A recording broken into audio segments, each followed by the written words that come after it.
See, a lot of people ask around how to make an automatic pig waterer. So I'm gonna show you how we made ours and show you what the result looks like, and I love it.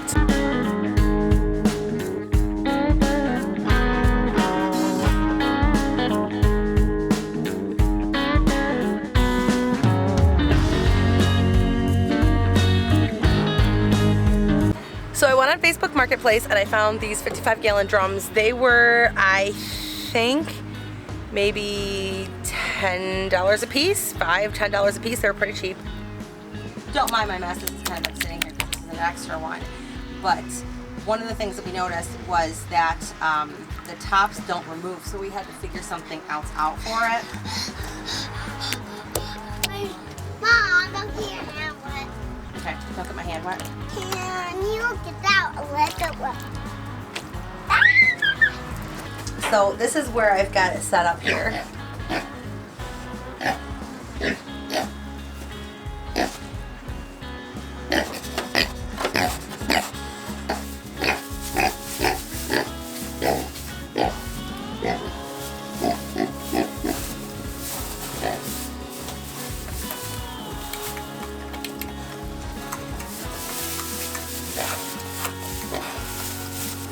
I'll put links in the description box to everything, but what we did was we used a 1/2-inch hog waterer nipple and a bulkhead fitting that fit.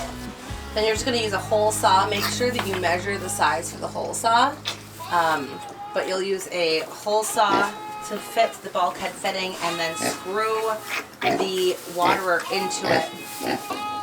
So to get it in, we just cut a hole in here and then we tape over it. This we don't screw on, we just kind of leave it there so that we can still get the suction, but it doesn't allow for like any of the dirt, like if the chickens get up here or anything, it doesn't allow for any of the dirt to get inside of it.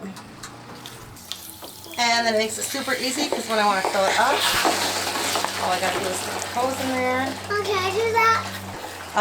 Not sure how long this lasts. This is the lowest I've ever let it get to. Mom, can I stop but it? I try to keep it filled. You want to stop it? Yeah. No, I'll let it keep filling up. I haven't had any issues with it leaking so far, and we went ahead and put it up on some cinder blocks there. If your pigs are not already trained to the nippler, you could just put some peanut butter on it, and they will train themselves basically because they go for the peanut butter. You're also going to notice that this is installed upside down. So the pigs are pushing it on their nose. This eliminates the pigs from biting it and ripping it apart. It's worked so far for us like this. I don't know if anybody else has done this. I've never heard of anybody else doing it like this. But so far it's worked for us.